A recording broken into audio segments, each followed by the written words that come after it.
Hello, everyone, and welcome back to the Good Screen podcast. My name is Russell. My name is Lauren. I'm a little tired. Yeah. I went to the gym this morning. And then you just ate a big breakfast. And then I ate breakfast, and I'm a little tired. I'm a little hot. It's nap time. Crack open the window. Yeah, there we go. Crack open the window. There you go. Hey, Lauren, it's spring. Sure. Spring has sprung. It's 35 degrees out. It's spring. It's 35 degrees out. It's wonderful weather. That's 35 degrees Fahrenheit, Skyward, not Celsius. That would be insane. Yeah. We'd be cooking. Lauren, we watched some stuff. We sure did. We did. But before we get into that, speaking of Skyward, we do have a comment Yay! on YouTube from our longtime listener, Skyward. Last week I mentioned that I was going to watch Smallville. Yes. And he said he loved Smallville, and he watched it all through high school with his mom. And he really hopes that we do it for the podcast one day. I've not watched enough of Smallville to do it for the podcast one day. However, I will give you my impressions of the first two episodes before we go into what you've been enjoying on the Good Screen. That's fine. Just for Skyward. Just, yeah, right I'll off the also bat. say, similar to Skyward, my mom watched it a lot. Yeah. I didn't watch it with her, but I definitely saw it on the TV. You know what I mean? Moms in Smallville? Superman. I'll show you something about Superman. It's not small. It's his muscles. His muscles are big. His muscles are big. Skyward, I watched the first two episodes of Smallville, and I really liked it. Mm-hmm.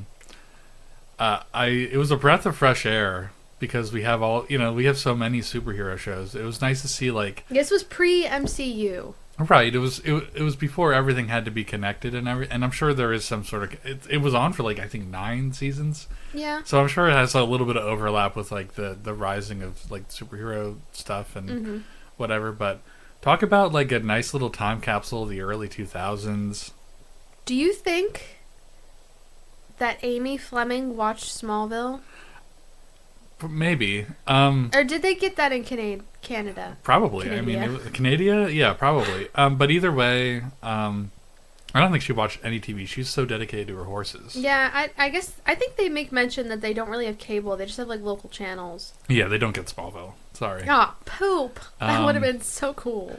But either way, a nice time capsule, strangely similar to the style of, at this point, at least in the early episodes, the style of Smallville, where you have someone who, actually has superpowers, like Amy from Heartland might have superpowers, but Superman definitely, he's an alien. And let me tell you, if you watch this show, if you sit down and watch it, and you aren't I'm watching the whole thing after the first 5 minutes of it. Yeah. It is incredible. we might have to cut a little bit out here. I'm going to show you how the show starts. So this is pretty much how it starts. There's her mom and dad. Oh shit! This is some World War shit. Whoa! Oh my god! They just got exploded. Look at that! Look at his hands on his hips.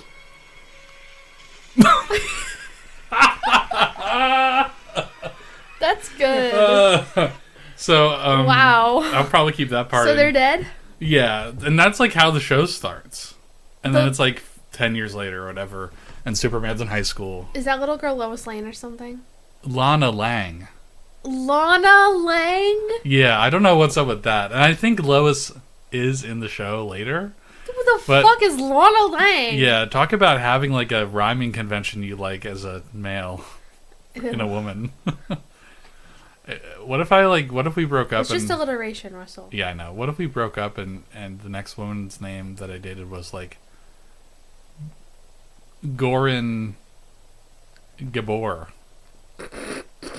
and she was also an alien from Planet X. You know what? I wouldn't be mad. Get that alien name. She looked just like you, but she was a different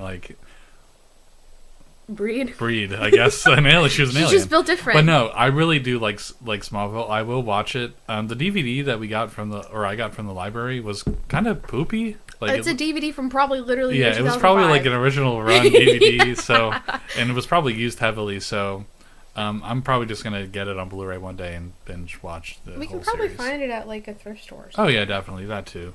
But yes, Smallville very good. Mm-hmm. So sorry to start out with that huge amount of stuff. You're fine. I don't care. Lauren, what have you been enjoying on the good screen? Kind of a lot. Okay, narrow down to what you really like, because we don't have much time today. What? No, we have time. Oh, we have time? Okay. Yeah. All right, tell me everything you like on the good screen, and I will quiz you on it. Okay. I did watch season 3 of True Detective. You did. How did you like that? I liked it a lot. It was very much a return to form. Yes. And they also did make mention of the first season Mm-hmm. in this season. A little more, or just like Easter eggy? Just Easter eggy, like, yeah, this thing also happened, so Okay. what if something like this is going on here? And Ooh. then showed Matt McConaughey and Woody, what's his name, on the screen. Woody Harrelson. You Yeah. can never remember his name. I always want to say Woodpecker. Woody Woodpecker? Yeah. Woodrow. Woodrow. Woodrow Woodpecker. Yes. What's the Latin for woodpecker? Anyway, so tell me a little more about True Detective season 3. It was very good. I really like the storytelling conventions that it used. Mm-hmm. Basically, the main detective guy. Shit, I can't remember his name now. Okay. That's okay. We only started writing stuff down Yeah. after you started watching it. Well, I also binged it, so Okay. he is kind of telling the story from the future, like as an old man with memory problems. He's being interviewed for the show about his most infamous case that he worked on. Oh, that's weird. And it's bringing back a lot of memories for him, and as he's Yeah. remembering those things, he's realizing, like, there's stuff that we didn't do. Mhm. So he goes and, like, finds his old partner, or his son helps him find his old partner. Yeah. And they figure the case out when they're, like, 80-year-old men. Wow, this is like strangely appropriate for our main feature today, our Exactly. feature presentation. Yeah. Wow. Yeah. It's very good. I still haven't watched season 2. I don't know if Yeah. I'm going to. It's just not You just don't want to the give kind of Vince Vaughn a crime. chance. No, I gave it a chance with the first 2 episodes. It didn't grasp me. Okay. You know, What if like aliens come down? No, even the 4th season, it didn't turn out to be supernatural. What if Goran Gabor comes down from space, Lauren? If Goran Gabor comes down from space, I'm gonna give her a kiss on the lips. What if that disrupts the timeline because she's actually you from a parallel world? That'd be insane. And then like, It'd be worth it. okay. By the way, the Latin for woodpecker is picus. So he'd be Woodrow Pickus. Woodrow Pickus. Yeah. Okay. Would be his Woodrow Pickman. Woodrow Pickman. What else have you been? You said you were enjoying a few more things. What else have you been enjoying on the good screen, Lauren? Still the same 3 anime, although I haven't watched the most recent episode of Apothecary Diaries. Okay. Delicious Dungeon. Dungeon Meshi. Dungeon Meshi is crazy good right now. There's crazy things Yeah. going on. I want to read the manga. Because apparently the manga gets zany, but like in a really good storytelling way. Okay. Like a lot of messed up shit happens, but they're also still cooking food. That's awesome. Yeah. What if they like defeat the big bad guy? Well, I guess it's a dragon, right? Yeah, they did. Oh, they already did that? Yeah, that happened in the episode last week. Oh. Did they cook it? Mm-hmm. Nice. They did end up cooking it in the second part of that episode. Cool. Mm-hmm. Anyway, go on. Free Run Season 1 is over. I just watched the last episode before we came and sat down. Yeah. I can't wait for the rest of it. I also want to get the manga for that. I want to either read it or watch it. I'd probably read it, honestly. I'd like to read it. Yeah. And then Stardew Valley. Yes, well, let's talk about a game, okay. Yeah, let's feature a game for a moment because it's just permeated my life. Once again, the There's- cycle continues. There's a big update. There's a huge update. Mhm. Update 1.6. They are going to be making a new guidebook. That's awesome. I am going to buy it.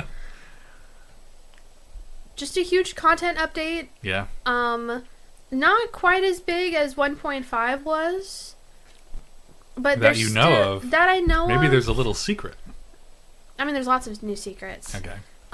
There's lots of new events. Like, there was just a trout derby. That was really cool. That's cool. Where you catch rainbow trout for 2 days, and you get these tickets that are on some of them, Mm-hmm. and they get you cool prizes. Okay. There's lots of cool new, like, mystery, like, rare secret events. Like, I just got one where, there's, like, this green rain that comes over the town. And one of the new things is moss growing on trees. Yeah, I was getting moss when I was cutting down trees, so maybe I did get the update in my current save. Oh yeah, probably then. Just can't drink the mayonnaise for some reason. You definitely It wasn't can. letting me. You just right click and it says, "Do you want to eat this?" Maybe I don't know. Glug glug glug. Yeah, some moss. Moss. And then these like weird trees grow when you get the fiddlehead ferns from them. There's new crops that you can only get. You can't buy the seeds. Mm-hmm. You can only. There's this new type of wiggly worm that instead of getting artifacts, you get seeds, and it looks like grass. Okay. In the spring, the crop was.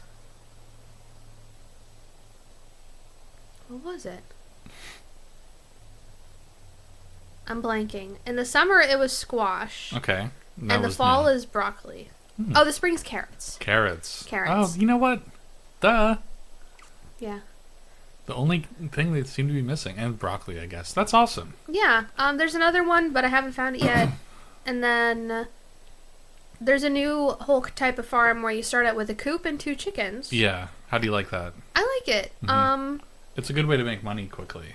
Yes. Because chickens, with mayonnaise and making everything. mayonnaise is good money. Mm-hmm. My chickens got to full hearts like by the end of summer. Mm-hmm. It's year 1. So Just gotta click them.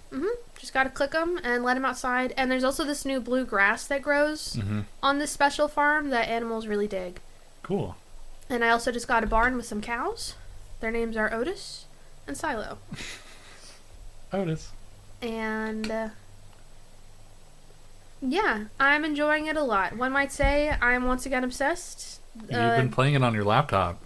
It's been quite a while since I binged Stardew for a couple weeks. Yeah. It's time. It's time to do it again. And you were playing it. Well, you played a little bit with Lila. I did play a bit How with did Lila. that go? It went good. She hasn't really played much before on her own. So I was able to sit down and like explain it to her because she was like, I started playing once, but I just didn't know what to do. Yeah. And it is very much a game that's like show, not tell. Yeah, and I like that about it. Like you have to figure it out. You kept telling me to use the guide, and I was like, I'm gonna fuck up a little bit. Yeah. And I did. Well, I didn't like fuck up, but you can't mess up in the game. Not really, no. But you can like not do something and have to wait a year. Yeah. Which might seem discouraging to some people, but also there's just so much to keep playing do. the game. Yeah. Just don't forget about it later. Yeah. Yeah, it was a lot of fun playing with Lila. We started a co-op farm. Mm-hmm. So hopefully I'll be playing with her again sometime soon. Yeah. Very cool. Very cool. That's pretty much all the stuff. I think so. Okay.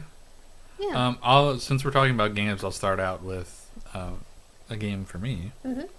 I've been holding it off for the podcast because we were thinking about doing a gaming one, but we were busy. Like we went away last weekend. I think we would have done it then if we were at home, probably. I've been playing Final Fantasy VII Remake. I played up to leaving Midgar in the original Final Fantasy VII. Yeah. And I really liked it. And I was like, I'll just play the remake now. You weren't even prepared. 90% of the remake I loved. Like it was really good. I like what they added. There were some strange parts at the end that it just was like this kind of they're trying to milk this out a little bit too much. Yeah. Like well, they're trying to get 30-hour games out of a third of the game. Yeah, so which they're doing very well. They did pretty well for the most part. Like there's definitely characters that they're introducing in Remake that show up in Rebirth, which is the one that just came out. And some like super minor characters like inn owners and stuff like that they make like important to the story. And I really liked that. The character performances are all really good. Yeah.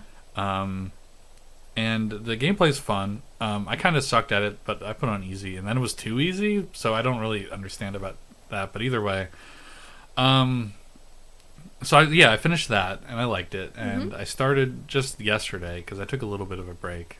I started playing Rebirth, and mostly the same.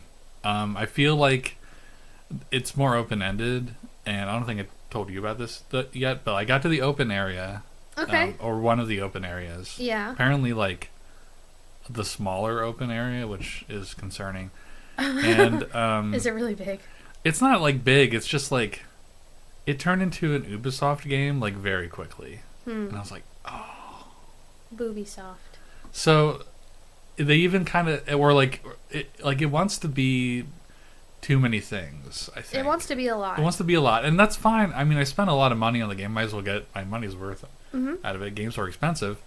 But, like, it seems like there's less of a... Like, there was... Towards the end of the first one, there was less of a focus as to what was going on, although you were, consistently, making your way through the story. Yeah.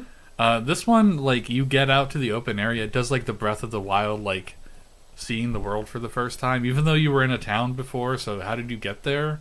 It must have... Well, it was dark. And everyone's like, wow, the world is so green and lush, it's not dying. And Red 13's like, actually, it's holding on for dear life. Yeah. And Earth is just like, oh. And does that make me a dumbass? Yeah. And you go around, like, the open world, and it's fine. Like, you collect stuff. They added crafting, and they added another thing for, like, skill points. And they made everything better and, like, clearly used modern game stuff that's popular to make their game better. Yeah. Whereas, like, the original also used, like it at times it felt like an Uncharted game, or like like they wanted to be something else, or like kind of show like this is where games are now, so we're gonna make our action role playing game similar to an action set piece game like Uncharted or like The Last of Us or something like that. This one's like, okay, well, open world games are really popular too, so we're gonna make it just like Assassin's Creed or Breath of the Wild. Like, there's this kid. I mean, Assassin's Creed games do look like fun. I haven't played one since I was a kid, but I feel like you would strangely like them. Yeah. Yeah. Probably. But I don't give that company a cent of my money. Either way, so you go in the open world and there's stuff to collect for crafting. You can craft potions and stuff. You had to put cushions on benches out in the overworld to heal, because they're like, you would heal on benches in the first game. Yeah. And then, but like the ones in the open world are from the Republic, and they're all weathered and beaten down. Oh. And you had to like put a cushion on it, which is weird and that's cute. A little unnecessary. Kind of like, but like at the same time, like you would have to buy tents to like heal in the overworld in like the old Final Fantasy games. So like, I guess it makes sense. Like that's similar. Do you have to buy the cushions? You can craft them. Oh, okay. Or you can buy them. You get like 5 to start. There's a card game. What else is there? There's also like everything's improved upon, but like it's a little overwhelming, and I'm not like the biggest fan of open world games. So like, and you can probably just like run through it either way, but I want to like see everything. I want to like do everything, but fucking Chadley, this little robot boy created by Hojo, shows up and he's like, hey, I have my VR thing. You can do all these battles and you can get materia and experience and summons and stuff just like in the first game.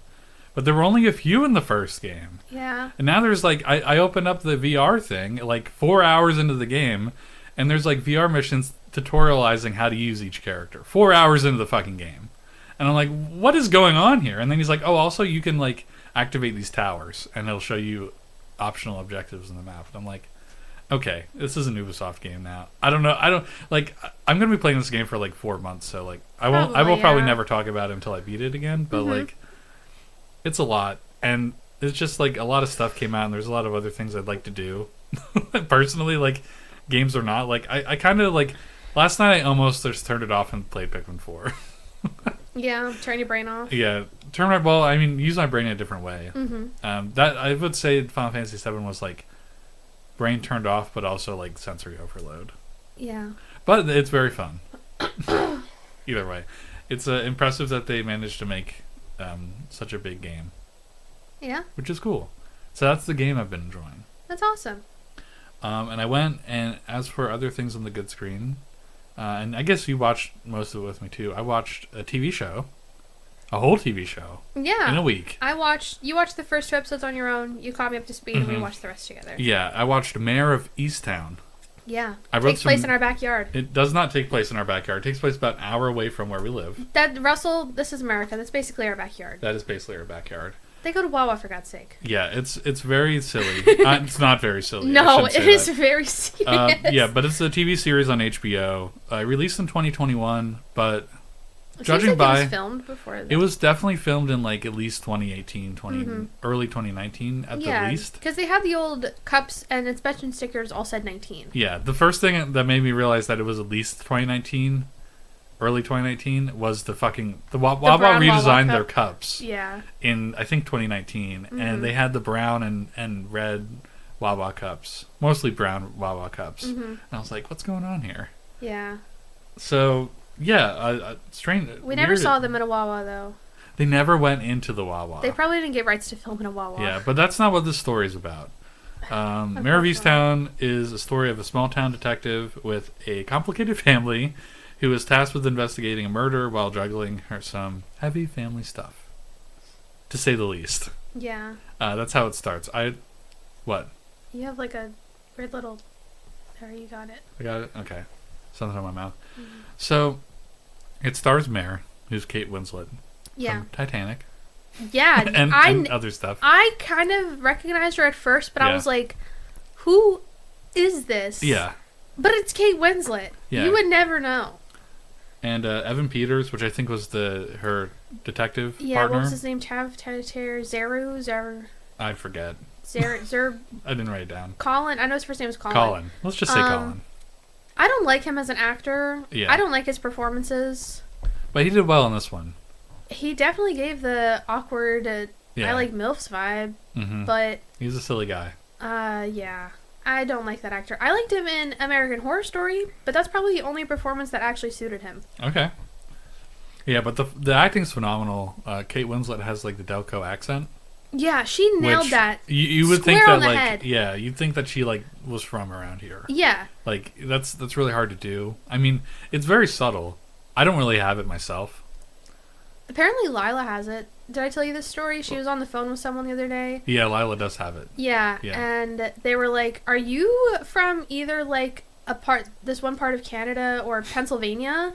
She was like, "What?" Yeah. And he was like, "Yeah, you have an accent." She was like, "No, I don't." And it's like it's subtle. I'm sorry, subtle. Lila, you do have an accent, but it is very subtle. That's the thing though. The Delco accent is subtle. Yeah. Until you accidentally say use, or even like how I said say there. Yeah. It just a big part of the Delco accent is the a while. Even if you don't have the accent, I never heard that before I moved here. Okay. Yeah, how people will say like, "Can I get you something a while?" Oh, okay. I think that's a Midwestern thing too. I never heard it in Indiana. Well, either way, phenomenal job. You would never known she was in Titanic. No, you would never would have known she's even British. Whatever else. She's from the British Reading. Yeah. She's not from the... I wonder if she went to Reading while she was filming here. The story itself was very, like... It started out and I was just very... This is... First of all, I will say, this is not my kind of show. No, this is my kind of show. This is your kind of show. Mm-hmm. I was surprised when you told me you watched this. Because this was on my things to watch after Sharp Objects. Sharp Objects? Yeah, I added it to the list, like, because you had... The only reason I started watching it, honestly, was because you were starting Sharp Objects, which I guess you're not going to talk about today. Not yet. And you left it on, and I had to stop it. No, like, you left it on. Oh. Like, sometimes on HBO, on our Apple TV, like, if you just pause and turn it off and turn it back on, it'll just continue where it left off. Oh. And I turned it off and was like, hey, you might like Mare of Easttown. And I heard about it because someone, I forget his name, or their name, whoever it was, on the Isha Gaming server. Ooh, throwback. Jump scare. They said that they were from that area, and if, I've watched it. And I said no. And I was like, hey, you know what? I'll do it. I'll watch it. And wow, very good. But yeah, so the story, like, it starts out like there's a lot of stuff going on. Like, there's a missing girl to begin with, and Kate Winslet, Mare, she can't find her, and that's while that's going on, like another murder is being set up like in the same episode, and I thought it was a flashback to like how the girl went missing at first, and then I realized I was like, oh, this is definitely the same time because the events were kind of like intermingling a little bit, and then like it ends and she's dead, and you expect that. But every other ending of every episode after that was just like insane. Who the fuck did this? Like every episode you think it's someone else. Yeah, even when we were watching the last episode, it wasn't even any longer than the other ones. There was just so much going on. It felt very longer. dense show. Very dense, but it was like just when you think they got the guy. Yeah. It's not the guy. Intense 360. And like one of the plot points is resolved like 2 episodes before it ends. Yeah. So like it's like, well, it leaves you thinking a lot, like, which honestly, like if I would have been watching this on a weekly basis back when it came out. Oh, you would have gone insane. I would have been like, this is I would have been thinking about it all week. Yeah. Yeah, so this is like a good argument for like cable. Yeah. Well, this did premiere on HBO, so it was coming out weekly. It might have been, but it was also 2021, so they might have just threw it all on HBO Max. I don't know. That was still no, Game of Thrones had already ended. Never mind. Yeah, man. I was gonna say Game of Thrones was still premiering weekly, even on the app. Yeah, but it was also good to see a nice homage or like good representation of. I mean, not everyone from that area is like kidnapping women and little girls and stuff. It also wasn't actually. There is a township called Easttown. Yeah, there is. It wasn't filmed in Easttown though. It was filmed in surrounding townships. Yeah, it was filmed in the town. I want to say that guy from the Easttown Gaming server was from. Oh, really? Yeah, I think that's why they liked it. Huh. But either way, very cool. I also wrote another thing down here. I feel like it showed how beautiful Pennsylvania can be too. It also showed how yes, it and did. all of Pennsylvania is the same. Yeah. Any street, Pennsylvania. Yeah. Mare's family situation is also like another big like, how are they going to fix this hole in their life basically? Because prior to the show starting, Mare's son takes his own life, and it kind of creates like a void. I don't know if it happened before. They probably said it somewhere, but like it was like a year before the events. And like I think it was before or after she divorced her husband. She's a single mom, and his son had a son himself, so she had to take care of her grandson, and all this stuff, and her family situation, and like how she. Especially in the beginning, how she reacts to, trying to keep everything, like, under control for herself is very, like, not really, like, good. Let's just say that. Like, not healthy. She does some morally gray things, especially, like, closer to, like, the end of the middle of the series. But, like, eventually, like, she finds the help she needs. She goes to therapy. Yeah. And also just kind of, like,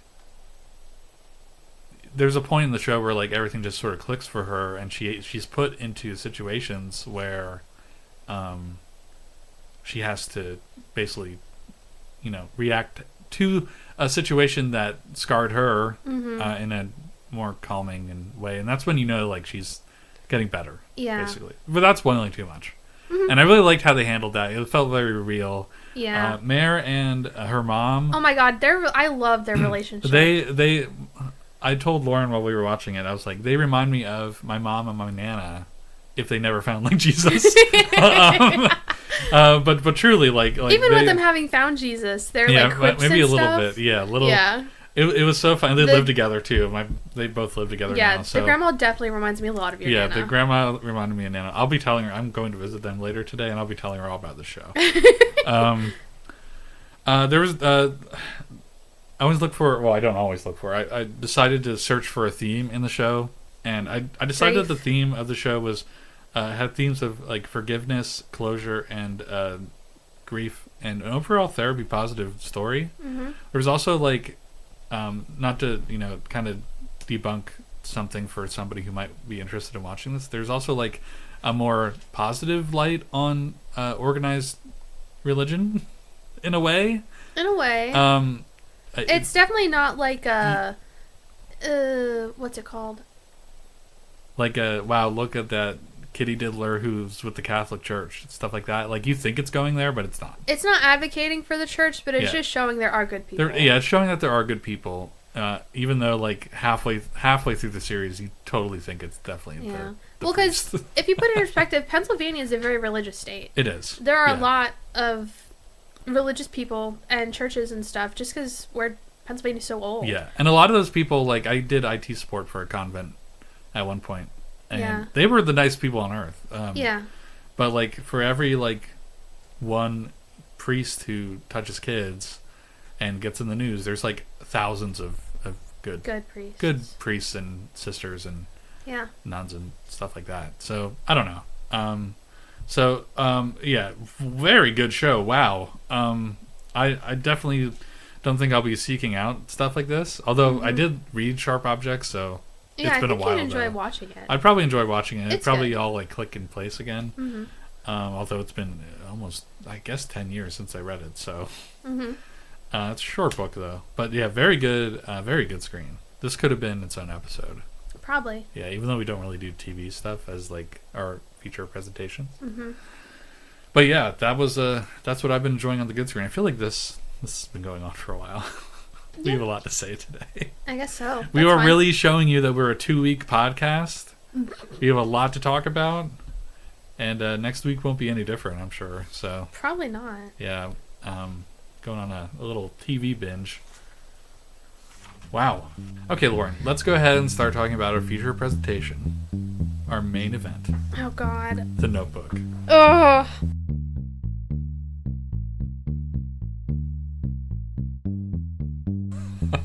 This one was rough. This one was rough. I haven't watched this movie since I've been in a committed relationship. I never saw the whole thing all in one sitting, let alone the ending. I would catch it on, like, ABC Family. Yeah. That was it. This is a classic. I didn't even realize that there was the whole subplot of like them being old. Yeah. So this is an older movie, so we're probably going to spoil a few things. If you haven't seen this movie, what? Like, it's always on, and like it's a classic. Yeah. Especially like if you're my age, like you've probably seen it on like ABC Family or like Encore or something like that on cable. But yeah, wow, what a movie. Going back to see it again. Yeah. I don't have any notes on like the production of it or anything like that. Oh yeah, we didn't do any research. I have plenty written down. Ironically, we started using notebooks to document our good screen stuff. Yeah, well, I used to take notes. Yeah. When we would watch things, then I kind of fell off just because then we were doing things weekly, and I just wasn't able to keep up. Yeah. But now we're both noting. Yeah. We're a twice monthly podcast. Although I guess, depending on the month, it could be thrice monthly. Either way, we are noting down stuff, and I feel like our last segment was very concise because of that. Yeah. So we're probably going to keep doing it. We have these bright green notebooks. Perfect for the podcast. I almost got yellow. I should have got you yellow. The green ones are fine. I need to put some stickers on mine so we can differentiate them. Yeah. You didn't write down that much. I was caught up. You were caught up. Alright, The Notebook released in 2003. It's starring Ryan Gosling and Rachel McAdams. Rachel McAdams was, for a long time, like, my Hollywood crush. Yeah. Yeah, big time. Ryan Gosling, I mean, he still is my Hollywood crush. Let's be real. This was like a breakout role for both of them. I can tell you that much off the top of my head. Yeah. It made maybe more so Rachel McAdams at the time, but like eventually Ryan Gosling, like household names in cinema. Ooh. All right, it's a classic love story set in the 1940s and 1950s in the American South. Yes. In South Carolina. South Carolina. Typical poor boy meets rich girl, and it's love at first sight. And although there are plenty of obstacles along the way, they inevitably fall in love. It's a textbook love story, but with a melancholy modern twist. That's what I wrote down. Yeah, the twist is so... At the beginning of the movie, it starts off with this old man reading this old woman at a nursing home, and it kind of comes off across like it's some sort of like program or something. Like it's just like The Princess Bride. Yeah, just like The Princess Bride, Russell. Yeah. It's just like The Princess Bride. But so it frames the story as if he's just telling this woman this story, like this love story, like almost like it's a novel. Right. But then it turns out that it's a notebook that the woman herself had written because the woman is Allie. Yeah. And he is... Noah. I was going to say Josh. Josh. He is Noah. Yeah. And she wrote this story, like she wrote all this down in her notebook. Because she has dementia. So she would come back. Yeah, she so said that she would the come note back. in it was like, read this and I'll come back to you. Mm-hmm. Wow. And she does. She does, and he does this apparently a lot. Yeah. Yeah, so that was the big twist, just right off the bat. Yeah. And his goal is that their love will overcome her illness. Right. And in a sense, I think he accomplished his goal. Yeah. But we'll go into that later on. What makes it good to you, Lauren? I cried a lot. You think that's good? I could cry right now if I wanted to, thinking about it. Yeah, it's pretty sad. You look like you need to sneeze. Achoo. I thought that it had some pretty good acting from Ryan and Rachel. It was unbelievable. Yeah, they did a great job. I loved the part... Oh, sorry. I was just going to say, I loved the whole theming of... Well, I guess there's still more to talk about. I'm kind of jumping here. Just the part that I liked was when Allie is torn between her new fiance and going back to Noah. He was a nice guy. Yeah. Like, there was nothing like he wasn't, like, abusive or anything, which is, like, something I didn't pick up on the first time I saw it. They would have had, like, a good marriage. Yeah, it would have been fine. And she even said it herself, like, the marriage with him would have been easy, the marriage with Noah would have been harder, but they both would have had to work for it and make it what they wanted. Sure. But I really liked how the mom reflected with Allie, like, something similar happened to me. I had a summer love, but I was already in line to be married to your father, and I married your father, but I still miss my first love. Yeah. And so Allie took that and, like, sat with it and decided to go back to Noah. Yeah. So that she could pursue what she wanted now that she knew that her mom could relate to her. Because now this is, like, 6 years. This is when she was, like, 25. Yeah. Versus the story at first was when she was 17. 17, yeah. So, I really liked how the story was told. I guess I should say what my favorite scene was. Sure. My favorite scene of the movie was when they were out on the river and it started to rain. Like, typical love story. They didn't get electrocuted, and then he was like, now I'm going to confront you about my letters that I sent you, which was super based of him to do. Yeah. And it was so dramatic. Like, that part is like, when I think of, like, a romance movie, I think of that scene. And then they make love. They don't even have sex. They make love. They make love. They make love. Yeah.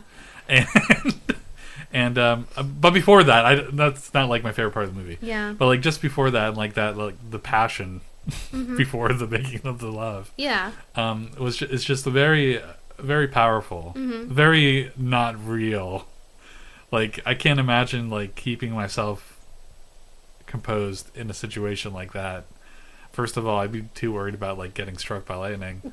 But also, like, the most fairy tale, even though it was kind of like, why didn't you text me? Or, not text me. Why didn't you, why did I say text me? I don't know. Why didn't you, write me back? And like, stuff like that. But such a powerful part of the movie. Also, maybe the part of the movie where, like, they're, like, montaging their summer. That part was very cool, too. Well, the thing with the letters was because his love for her was still so intense after. Yeah. And then her mom took them all. The mom was taking the letters, them. And she saved them all. She saved them. That's when he knew the mom was on her side the whole time. Yeah, but she just The dad was a dickhead. The dad was kind of a dick, but you also have to put in perspective of the parents Yeah. are under the assumption that it is a summer love. Yeah. And she's only 17, and she has goals and aspirations and going to college, and, like, that's a big deal for a girl in the 40s to go to college. Oh, yeah. So they were protecting her. Right. But then it turns out that she still loved him after all that time. I guess. Very cool. I really liked the storytelling narrative of this movie. Of how I like the jump backs and stuff, and eventually, like, more is revealed. Like, oh, that's definitely her when the kids come and stuff like that. And that scene also made me really sad. Yeah, because they're all sitting there, and she's like, "Hello, strangers. Yeah. Goodbye, strangers." I was like, "Oh my god." It has probably the most iconic and maybe the most heartbreaking ending to a love story in film. Yeah. It's an oddly, like, modern twist on like, romance. Like, nobody really thinks about the end. The end. So That was very cool. Sure, Russell, that was so cool. Yeah. But it wasn't very cool. It was actually like it's a tough watch, you know. Yeah. Yeah. You look like you're about to cry already. I am. This movie is crazy. This movie does a number on men and women across the world. I hope. I did not remember it being so sad. And again, like the last time I saw this, I'd never seen the ending. Yeah, I didn't know to be prepared for something that sad. Yeah, and the last time I saw this, I was pretty I was like 17 maybe, so like maybe I just didn't like grasp it as much. But like this time, I was sitting there like making a face, and you were like, I was crying, and try not to sob. And I was like, and I said something like, "Man, I can like hear the theater when this was like." First released I hope they handed out like complimentary packs. Yeah, like I can hear like sniffling and like bawling in the theater. And then like, Russell looks over to me and I'm like trying not to. Yeah, I look over. I'm like, oh. I was like, Lauren, have you never seen the end of this movie? And I hadn't. Yeah. I'd only seen like the middle parts. I never even really noticed like the parts of the old versions telling the story. And then it's kind of like me with the Truman Show, where I missed the first part, like the first 10 minutes of the movie, and I was like, what is going on here? Why does that man come up to him on the beach? And then like halfway through the movie, they cut back to it, and I'm like, what? He's on a TV show? Honestly, that makes it so much better. Like I was at my grandma's, and I was just like, I was about to leave, and like I'm like, Grandma, I had to and it was on TV, so like it was even longer. And I was like, I have to stay for this. She's like, oh yeah, haven't you seen this movie? And I was like, no. But wow. So like as we were watching it, I thought that maybe there would be some medical miracle at the end, and she would like be out of her dimension fog or something. But like you see it coming. Like he's on heart medicine. Yeah, he has a heart attack. He's had like 3 heart attacks. Yeah, and he has another at the end of the movie, and he recovers from it with the power of love, and goes to her room, and just they fall asleep forever together. Yeah, very, very touching story, for sure. I wrote down the theme of this movie. The theme is, if he wanted to, he would. If he wanted to, he would. Yeah, literally. He got her that damn house, and he fought for her. If he wanted to, he would.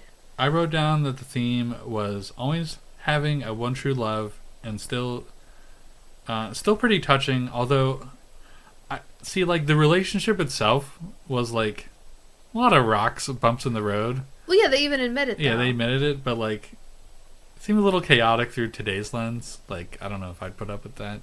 Like if you like yelled at me all the time. But I mean, there are couples that are like that. There are couples that are like that, where they just fight a lot, but but they still love each other. Yeah. But either way, it's fine. And it also like set the stage for like a lot of other similar novels to become movies. Yeah. Specifically by Nicholas Sparks, who's the guy who wrote the book. Oh gosh, Nicholas Sparks' movies started popping off like crazy after this one. None of them reached like this height. Even the 9/11 one, like that wasn't. Oh, the one with Robert Pattinson. Yeah, that wasn't as shocking as like. Yeah. The Remember of this Me? Movie. Even though, Remember Me. Like was My Sister's Keeper a Nicholas Sparks book? I'm not sure. I think it fits in the same like era though. Dear John was. I never saw Dear John. Miley Cyrus. I think it was Miley Cyrus and Channing Tatum. That's big insane. high school movie. I know. I never saw that one. As in, like, people, when I was in high school, that was really big. Anyway, let's shift the tone a little bit. I wrote down a list of times when Noah was based. Okay. Okay.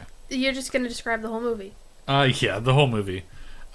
First instance was... Oh, you know what? This one might be, like, actually my favorite scene in the movie. Okay.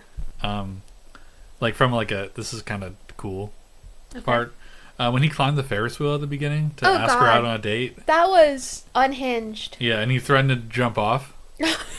And she's like, I'll go out with you. And like that's where the chaos started. Like, yeah. And then also, she pantses him. There were no handrails? Yeah, it was the 40s. Crazy. We were still learning. They didn't have the money for the Department of Health and Safety yet. I also don't think people were as stupid back then. Yeah, people weren't as stupid back then. Although Noah was pretty stupid for doing that. Noah was but he was also 18-year-old boy. Yeah, so. He was also pretty based. Yeah. Another instance of Noah being based was jumping over a row of seats in the theater just to sit next to Allie and just stare at her. That was awesome. That was a little weird, but that was also that was awesome. funny. Yeah. Lying down the street to demonstrate how he's a free spirit. Mm-hmm. Noah is very much a free spirit. Plane. There's a plane going over. I had the window open still. That was pretty cool. And I wrote down, Allie says, "What if a car comes?" And he says, "We die." In a way. I'm itching my face. I'm not crying. Very representative of the end of the movie because they're both lying down together. Mm-hmm. And in that instance, the car came. The car came. The car came. The car of death. The car of death. Dancing with Allie in the street, which I think was like also like right after that. It was in the same scene. Yeah. Writing Allie 365 letters. Wow. Devotion. I couldn't even write Lauren more than 2 letters. No, you wrote me hardly any letters ever. Yeah. When I would send you cards. I also had to like go to the post office, and it was a pain in the ass. You poor thing. Yeah. So did he. So did he, though. Yeah. If you wanted to, you would. I'm so glad you haven't watched this movie before, like, we started dating. I'd have a lot of expectations. He rebuilt the house for Allie, and he remembered what she wanted. Yes. She described what she wanted when they were in the old house together. Mm-hmm.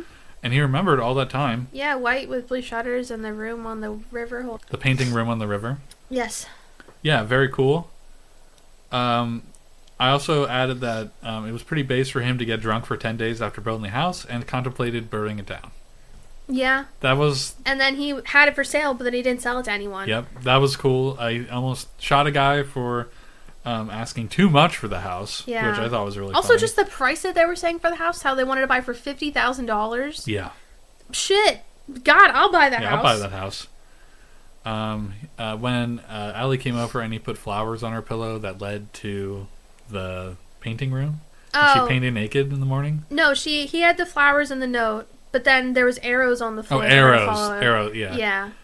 So very, he was... that means he sat there and he cut out all of those arrows. Well, he probably just, did all the paper at once and, like, cut, No, they all look different. They all look different? Oh, well, wow. I mean, it was probably still, like, just folding the piece of paper in half and stuff, but they all were different. Cool. He was, like, the trendsetter for modern games. Modern games? Yeah, like, where they show you where to go. Wow. Or like GPS. He created GPS. Yeah, he actually invented GPS. Yeah. And then she painted naked all morning. And then her mom showed up. Wow, lots of passion in this movie. And then I wrote down that he cured dementia with love, but he didn't really cure dementia. He just kind of broke through it. Yeah. I don't know how medically possible any of that was. But I mean, there are moments with people with dementia where they come back. I think like it's more or less like a therapy sort of thing. Mm-hmm. Like kind of like, hey, you wrote this, so you probably will think it's familiar, and then like that just goes away. Mm-hmm. I mean, that was the sad part. Yeah. But I think it does. I think it is true that there are triggers that can bring people out of like the dementia fog. Yeah. But it's also like, just like how the doctor said, it's degenerative. It's going to get worse. Yeah. There's no cure. Yeah. There's nothing that can make it better. It happens because our brains get old and they die. Mm-hmm. Which is a shame. But, hopefully, in years to come... What? On your shirt. Oh, yeah, I got some ketchup on my shirt. Oh. In years to come, I mean, maybe it'll make a breakthrough. Who knows? I hope it happens before we get old. It probably will. Let's be real. I mean, I feel like they're already kind of doing stuff dementia-wise with older, notable people. Probably. Not Biden. Maybe Biden. I don't know. I feel like it's one of those things that we will see a cure of in our lifetimes. But what do you again, think the cure could even be? I don't know. Neuralink. Shut the fuck up. Oh no! What if they start running it like that? Like, oh yeah, this will also cure dementia. It'll pump your memories back into your brain. No, that's just the control stuff with your brain, which isn't really helpful. I mean, you can control stuff with your brain already. Yeah, my farts. Yeah, everything I do is controlled by my brain. I just blinked. You winked. I winked. I just said the wrong thing. That was all my brain. Anyway, Lauren, would you say this is a good screen? I'd say it's a good screen, but bring a box of tissues. Yeah, it's a good screen. Definitely an iconic movie. I think this movie, even back when it came out, it was like super popular, and you knew it was going to be like a classic of all time. I think this movie will be like the love story. The love story, especially as my generation gets older, because like we kind of grew up around this movie. Yeah. And your generation too. I mean, you're not too Russell, far. I was 4 when this movie came out. Well, yeah, but like it was on TV by the time. Well, yeah, it was on like ABC Family, I guess. So, yeah, the Thousandsers. Even though I was born in '93, I consider myself a Thousandser. The Autzers. Yeah. This is like their movie. This is their Gone with the Wind. Or whatever. Wow. But yeah, very good movie. And I'm very glad we watched it again, even though we tend to keep this segment for movies that we both haven't watched. Yeah. It was nice to do one that we watched together. Well, it's also like you hadn't seen it since you didn't understand it. I understood it, but I didn't realize like the gravity of the situation. Yeah, and I'd only seen bits and pieces of just the middle, really. Yeah, I also know a lot more about dementia now, so like. Yes. Yeah. We're adults now. We're adults now. We understand. I don't know anyone with dementia. Yet. Thank God, whatever. My great-granddad had dementia. Yeah, pretty rough. The last couple of years before he died. He didn't remember my brother and I. That was hard. Well, or he'd call me Stacy, which is my mom's name. Yeah, that's Stacey tough. TJ. It's tough to be around. But either way. And he was also a World War II vet. Oh, what happened back then? A draft? No, I mean, like, why did everyone get dementia? It just happens to a lot of people. It just happens, yeah. Okay, well, wow, what a movie. Let's go ahead and talk about our Screenless Shoutout. But before we do that... Yeah? Hold on. Before we do that, let's have a minute of silence. Let's have a minute of silence. Screenless Shoutouts. I'd like to address something as my Screenless Shoutout first before we talk about what we did last weekend, basically. Okay. Last Friday, 2 Fridays ago at this point, almost 3 Fridays by the time we get around to this podcast coming out, I went on the app Threads. Yeah. And this guy, on my For You page, I just saw, like, definitely, like, not the, nicest thing. But, this guy posted, like, a post of all these things he was doing at once in his Apple Vision Pro. Mm-hmm. Which I'm not a big fan of, and I still am not really a big fan of. Let's be real. And I was like, okay, well, how miserable that looks. Like, that, I don't like that. Mm-hmm. And he was like, why do you think that? And stuff like that. And I was like, well, I mean, you need a reality check, dude. Like, the world is around you. Stuff like that. And then, like, typical, like, Twitter argument I thought it was going to be. And then he pulled, like, a 180. Yeah. He was like, he responded, like, more like mixed reality check. Today, I'm listening to your Dune 2 podcast. He went into my page, saw our podcast, and he was like, today I'm listening to your Dune 2 podcast. Enjoyed it a lot, and you have a nice soothing voice, both of you have. Can't wait to hear your thoughts on the movie. It is a good screen to have on my Vision Pro.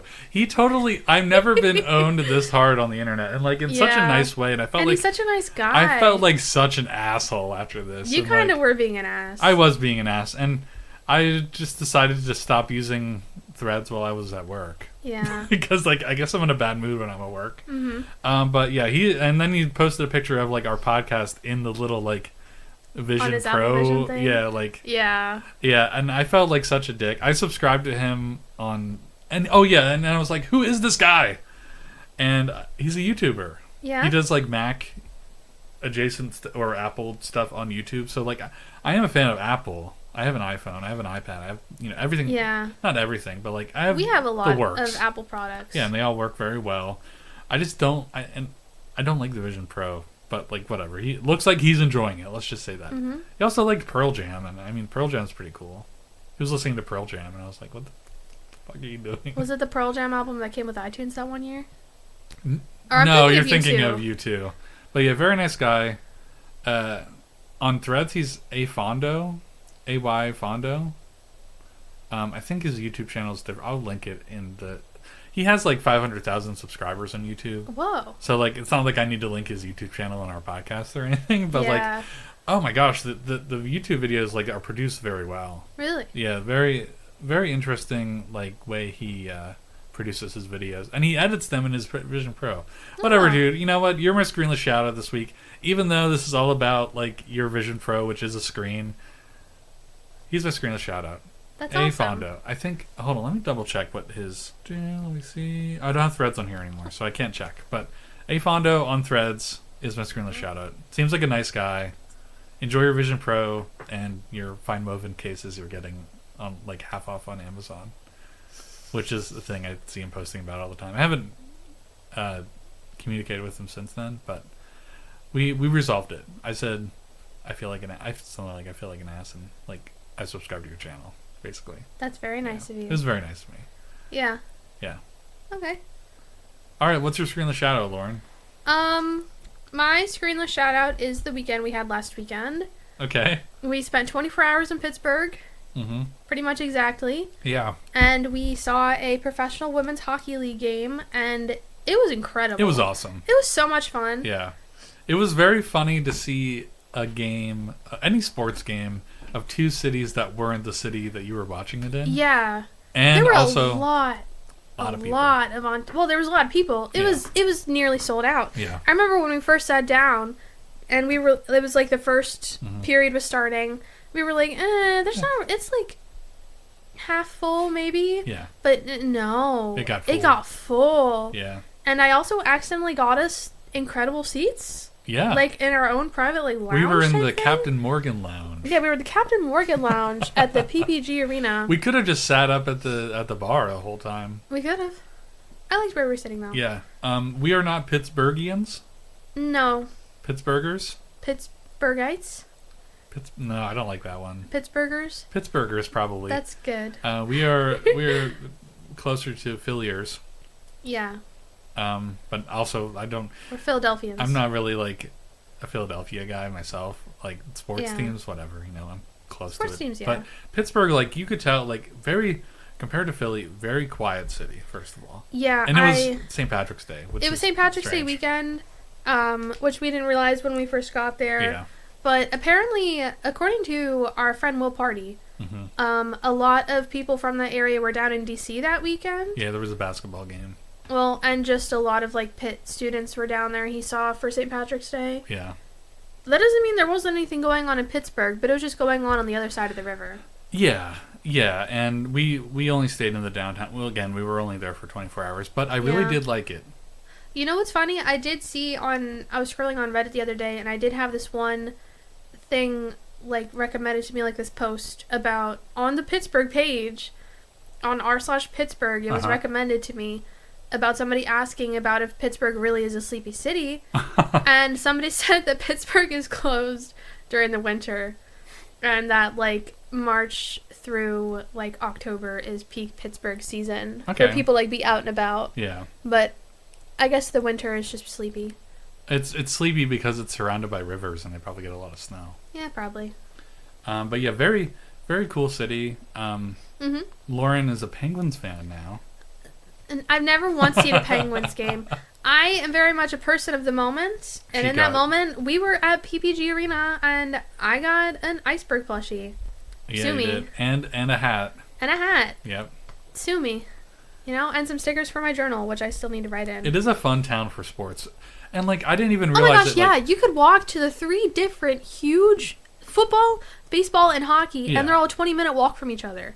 About a half-hour walk. Yeah, it's crazy. Like you can't help but like admire Pittsburgh sports fans because they have a good town for sports. Yeah, like there's a lot of sports going on there. Yeah, or not admire, but like maybe admire, but like be jealous of. Yeah. Like if I go to Philly, like I gotta pay like $100.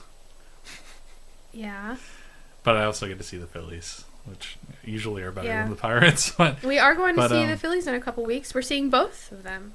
Yeah, we're seeing a poop game. Poop game. That's when the score for at the beginning of the game is on the TV. It shows P for Philadelphia, 0, and then 0, and then a P for Pittsburgh. Yeah, it spells out spells poop. Yeah. Everybody loves poop game. So we're gonna go see that, but and Will was cautious because he was like, "Which side are you rooting on?" Because he knew you were a Penguins fan. You should wear your No, Penguins Russell, hat. I do not want to get the how, shit beat out of me. I feel like I wore my Phillies hat in Pittsburgh and nobody said anything, but I feel like if the opposite happened in like, especially during a game in Philadelphia, you'd get heckled. Oh yeah. Yeah. Yeah, you're gonna get something thrown at you. Philadelphia sports fans are different. Pittsburgh sports fans are just happy their city's still on sports. But they have Russell Wilson, and I know they do have Russell Wilson now. That's gonna bring a lot of commerce. Yeah. A lot of people going to Pittsburgh this year. Mr. Unlimited is in Pittsburgh. I sent Will, like, we saw the stadium for the football stadium for the Steelers, and I sent Will a photo of it, and I said, "This is the house that Russ renovates." And he's gonna make this house a home. He was like, "Shut the fuck up." But yeah, Pittsburgh and the hockey game, especially the hockey game, was very cool. Yeah, the hockey game was a lot of fun. Yeah, a lot of fun. I would love. I mean, if we lived closer to Pittsburgh, I'd go there all the time. Oh yeah, that was awesome. I guess the only other thing I can think of to shout out is tomorrow. So that'd be the 25th. You're changing to your new department. Yeah, I'm moving to a different department at work. Today is my last day working at where I've been for a little over a year now. How do you feel? I feel eager to start. Do you think they'll throw a party for you today? No. No? They'll throw a party tomorrow when I'm gone. You don't think there'll be anything today? I don't even think the girls realize. The girls don't know? No. I mean, they know that I'm leaving, but I don't think they realize today is my last day. Wow, okay. Only a couple of them will care. Okay, cool. Yeah. I feel like I had another Screenless shoutout, but whatever. Yeah. Pretty loaded episode. Yeah, we got a lot. We got a lot in. Very dense. Okay, cool. If you enjoyed the episode, leave us a review on Apple Podcasts or Spotify. That's where you can help out. You can also just tell your friends about it. That might be good too. Yeah, tell your friends. Start telling people that. Share this episode with one of your friends. Share this episode with one of your friends and be like, "Isn't this guy's voice so silly?" Doesn't she sound like she's 12? Doesn't she? Yeah. You can also follow us on social media. We are Meta social media podcast. So we are on Threads and Instagram, and you can and YouTube as well. And it's all at Good Screen Pod. And you can email us at goodscreenpod@gmail.com. I feel like we should have a website. Just throw everything on the website and be like, go to our website. Make a website. Yep, I'll do that. I'll do that someday. Maybe for our season 3 premiere, we will have a website out with all of our backlog on it. That'd be cool. Yeah. I don't like our platform, RSS, that much. We should start a Tumblr blog.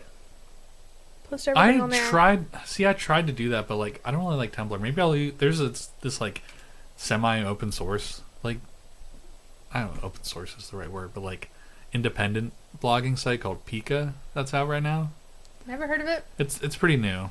I think it's called Pika. Maybe I'll post on there.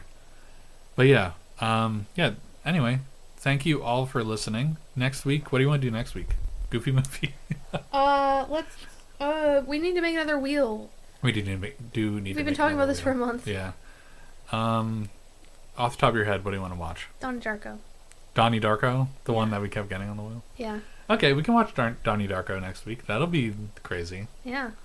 Cool. All right. So, yeah, again, thank you, everyone, for listening. Subscribe to A Fondo on YouTube if you like Mac stuff. Okay. And that's it. And Wawa has pizza. Bye-bye. Bye.